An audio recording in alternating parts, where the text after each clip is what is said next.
നമസ്കാരം. മലയാളി വാർത്തയിലേക്ക് സ്വാഗതം.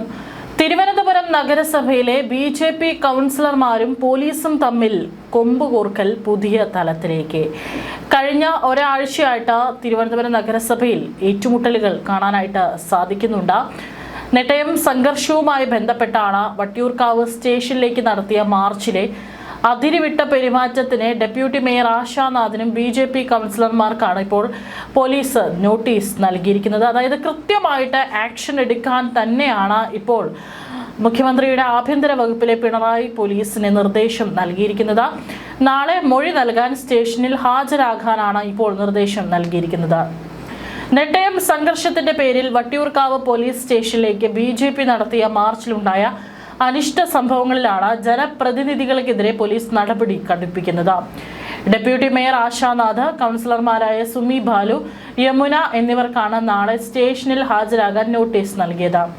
മുൻ DGP കൂടിയായ കൗൺസിലർ ആർ ശ്രീലേഖ 5ാം പ്രതിയായ കേസിൽ പോലീസ് റിപ്പോർട്ടിന്റെ അടിസ്ഥാനത്തിലാണ് തുടർ നടപടികൾ. നാളെ മൊഴി നൽകാൻ ഹാജരാകാനാണ് ഡെപ്യൂട്ടി മേയർ ആശാനാഥിനും മറ്റുള്ളവർക്കും നിർദ്ദേശം നൽകിയിരിക്കുന്നത്. കേസിൽ 1ാം പ്രതി സുമി ബാലുവാണ്. ബി.ജെ.പി. നേതാക്കളുടെയും കൗൺസിലർമാരുടെയും നേതൃത്വത്തിൽ നടന്ന മാർച്ചിൽ പോലീസിനെ പരസ്യമായി അധിക്ഷേപിച്ചതാണ് കാര്യങ്ങൾ വഷളാക്കിയത്. പോലീസിനോടുള്ള ജനപ്രതിനിധികളുടെ മോശം പെരുമാറ്റം റിപ്പോർട്ടിൽ അക്കമിട്ട് നിരത്തിയിട്ടുണ്ട്. കേസിൽ 5ാം പ്രതിയായ മുൻ DGP ആർ ശ്രീലേഖയുടെ വീട്ടിൽ നോട്ടീസ് നൽകാൻ പോലീസ് എത്തിയെങ്കിലും അവർ സ്ഥലത്തില്ലാതിരുന്നതിനാൽ മടങ്ങേണ്ടി വന്നു. ശ്രീലേഖ നിലവിൽ ടൂറിലാണെന്നാണ് വിവരം. മാർച്ചിലുടനീളം പോലീസിനെതിരെ രൂക്ഷമായ ഭാഷയിലാണ് ശ്രീലേഖ പ്രതികരിച്ചത്. പോടാ പുല്ലേ പോലീസെ എന്ന് ശ്രീലേഖ പരസ്യമായി വിളിച്ചതും വലിയ വിവാദമായിരുന്നു. കാരണം സേനയുടെ തലപ്പത്തിരുന്ന വ്യക്തിയിൽ നിന്ന് ഇത്തരമൊരു പരാമർശം ഉണ്ടായതിനെ അതീവ ഗൗരവത്തോടെയാണ് പോലീസ് കാണുന്നത്. എന്നാൽ താൻ എന്തുകൊണ്ട് അങ്ങനെ വിളിക്കേണ്ടി വന്നു, ആ അവസ്ഥയ്ക്ക് പിന്നിലുള്ള കാരണം എന്താണെന്ന് കൂടി അതിനുശേഷം സംഭവ വിവാദമായതിനു ശേഷം ആർ ശ്രീലേഖ തൻ്റെ ഫേസ്ബുക്ക് പേജിൽ പങ്കുവച്ചിട്ടുണ്ടായിരുന്നു. ഇത്തരത്തിലുള്ള പോലീസുകാർ ഭരിക്കുമ്പോൾ അവരെ അങ്ങനെ തന്നെയാണ് വിളിക്കേണ്ടി വരുന്നത് എന്ന് തന്നെയാണ് ആർ ശ്രീലേഖ പറഞ്ഞിരുന്നത്. താൻ വിളിച്ച ആ പരാമർശത്തിൽ നിന്ന് ഒരടി പോലും അവർ പിറകോട്ടുമില്ലായിരുന്നു. ഏതായാലും സംഘർഷവുമായി ബന്ധപ്പെട്ട വട്ടിയൂർക്കാവ് സ്റ്റേഷന് മുന്നിൽ നടന്ന പ്രതിഷേധം പോലീസിന്റെ കൃത്യനിർവഹണം തടസ്സപ്പെടുത്തിയെന്നും ഉദ്യോഗസ്ഥരെ ഭീഷണിപ്പെടുത്തിയെന്നും FIR-ൽ പറയുന്നു. ഡെപ്യൂട്ടി മേയർ ആശാനാഥ് കേസിൽ 6ാം പ്രതിയാണ്. നഗരഭരണത്തിന്റെ തലപ്പത്തിരിക്കുന്നവർ തന്നെ നിയമലംഘനത്തിന് നേതൃത്വം നൽകിയതിനെതിരെ രാഷ്ട്രീയ വൃത്തങ്ങളും ചർച്ചകൾ സജീവമാണ്. തെരഞ്ഞെടുപ്പ് ചൂടിൽ നിൽക്കുന്ന തലസ്ഥാന നഗരത്തിൽ ബി.ജെ.പി. നേതാക്കൾക്കെതിരെയുള്ള ഈ പോലീസ് നീക്കം രാഷ്ട്രീയമായി നേരിടാനാണ് പാർട്ടി തീരുമാനം. സർക്കാരിന്റെ പകപോക്കലാണ് നടപടിക്ക് പിന്നിലെന്ന് ബി.ജെ.പി. ആരോപിക്കുന്നു. എന്നാൽ നിയമം കയ്യിലെടുക്കാൻ ആരെയും അനുവദിക്കില്ലെന്ന നിലപാടിലാണ് പോലീസ്. നാളെ മൊഴി നൽകാൻ ഹാജരാകുന്ന കൗൺസിലർമാരുടെ മൊഴിയുടെ അടിസ്ഥാനത്തിൽ അറസ്റ്റ് ഉൾപ്പെടെയുള്ള നടപടികളിലേക്ക് പോലീസ് കടക്കുമോ എന്നാണ് ഏവരും ഉറ്റുനോക്കുന്നത്. കഴിഞ്ഞ ദിവസമാണ് ആർ ശ്രീലേഖയും കേസിൽ പ്രതി ചേർത്തത്. പക്ഷേ അവർ ടൂറിലായതിനാലാണ് നോട്ടീസ് നൽകാൻ പോലീസിന് കഴിഞ്ഞില്ല. ഏതായാലും ഇത്തരത്തിലിപ്പോൾ പ്രതിഷേധിച്ചതിനെ പോലീസ് വലിയ രീതിയിൽ വളരെ വേഗത്തിൽ നടപടിയെടുക്കുന്നത് നമുക്ക് കാണാനായിട്ട് സാധിക്കുന്നുണ്ട്. എന്നാൽ കഴിഞ്ഞ സമയങ്ങളെല്ലാം തന്നെ, അതായത് കഴിഞ്ഞ വർഷങ്ങളിലൊക്കെ തന്നെ എത്രത്തോളം പോലീസുകാർക്കെതിരെ പ്രതിഷേധിച്ചവരെ എത്രത്തോളം ഇവർക്കെതിരെ നടപടി എടുത്തിട്ടുണ്ട് എന്നുള്ളത് കൂടി നമ്മൾ പരിശോധിക്കേണ്ടിയിരിക്കുന്നു. സമരക്കാരെ ചെടിച്ചട്ടി കൊണ്ട് അടിച്ചിട്ട് അതിനെ രക്ഷാപ്രവർത്തനം എന്ന് പേരിട്ട് വിളിച്ച സംസ്ഥാനമാണ്. അപ്പോൾ അവിടെയാണ് ഇത്തരത്തിൽ സമാധാനപരമായിട്ട് പ്രതിഷേധം നടത്തിയതിന് ഇത്തരത്തിൽ വനിതാ കൗൺസിലർമാർക്കെതിരെ നടപടിയെടുക്കാനായിട്ട് പോലീസ് ഒരുങ്ങുന്നത്. ചില പാർട്ടി ചാനലുകളടക്കം പറയുന്നത് ബി.ജെ.പിയുടെ നേതൃത്വത്തിലുള്ള തിരുവനന്തപുരം നഗരസഭ മാലിന്യ നിർമ്മാർജ്ജനം അടക്കമുള്ള വിഷയങ്ങളിൽ അലംഭാവം തുടരുന്നതോടെ വലിയ ഭീഷണിയാണ് നഗരം നേരിടുന്നത് എന്നാണ്. പക്ഷേ അധികാരത്തിലേറിയതിനു ശേഷം, കാരണം ഇത്രയും വർഷത്തെ ശേഷം അധികാരം ബി.ജെ.പിക്ക് പോയപ്പോൾ അതിൻ്റെ ഒരു ബുദ്ധിമുട്ട് പാർട്ടി അണികൾക്കുണ്ട്. അതാണ് ഇപ്പോൾ ഇത്തരത്തിൽ ഏതെങ്കിലും തരത്തിലൊരു വീഴ്ച ബി.ജെ.പി. കോർപ്പറേഷന് സംഭവിക്കാനായിട്ട് കാത്തിരിക്കുന്നത്. തമ്പാനൂർ റെയിൽവേ സ്റ്റേഷൻ പാർക്കിങ്ങിന് സമീപത്തെ മാലിന്യ കൂമ്പാരത്തിന് തീ പിടിച്ചത് പരിഭ്രാന്തി സൃഷ്ടിച്ചു.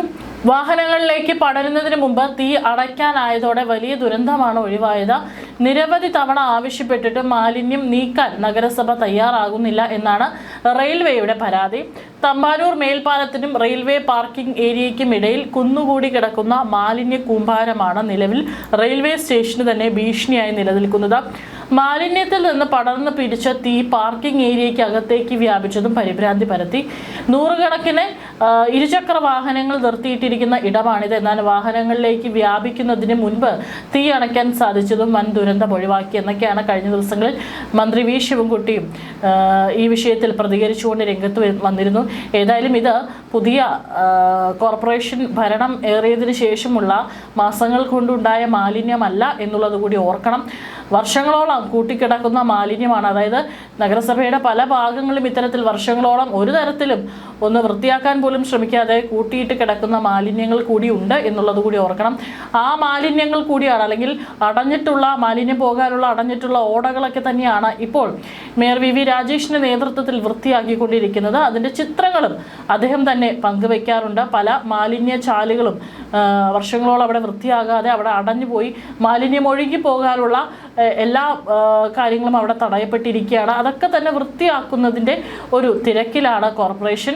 മാത്രമല്ല വരും ദിവസങ്ങളിലും ഇത്തരത്തിലുള്ള പല കോർപ്പറേഷൻ നടത്തിയിട്ടുള്ള പല അഴിമതികളിലും ഒരു തീരുമാനമാകുമെന്ന് കൂടി മേയർ വി രാജേഷ് അദ്ദേഹം അറിയിച്ചിട്ടുണ്ട്.